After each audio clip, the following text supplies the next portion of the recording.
একটা প্রবলেম হয়েছে, নতুন কার্ড এর করাতে আগের বার দেওয়া হয়নি তো। রিলেশনটা আলাদা হয়ে গেছে, হ্যাঁ রিলেশন আলাদা হয়ে গেছে মানে কার সাথে ওই মায়ের সঙ্গে। ম্যাপিংটা? হ্যাঁ, আচ্ছা, মানে মায়ের তো পুরনো কার্ড। পুরোনো কার্ড আগেরও আছে আর এখন নতুন কার্ডও আছে, কিন্তু ওই রিলেটিভের নাম যে সেইখানে মায়ের নতুন কার্ডে বউয়ের নাম চলে এসছে, বৌমার নাম চলে এসছে। আচ্ছা, কারণ বাবা তো মারা গেছেন, হ্যাঁ।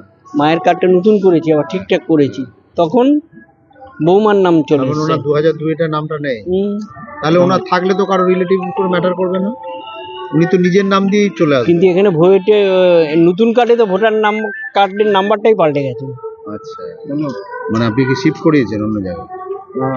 কিন্তু এখানে বলা হচ্ছিল যারা এই ধরনের বৃদ্ধ মানুষ, বলেছিলাম, আমাদের বললো না না যেতেই হবে, এই বললো, আমাদের বিয়ে হলো। হয়রানি কি বলবো, কি করবো, অনেক কষ্ট করে। হ্যাঁ, দিদির বাড়িতে ছিল, বোনের বাড়িতে ছিল, ওপারে বোনের বাড়িতে ছিল, ওখান থেকে নিয়ে বাড়ি নিয়ে যাবো।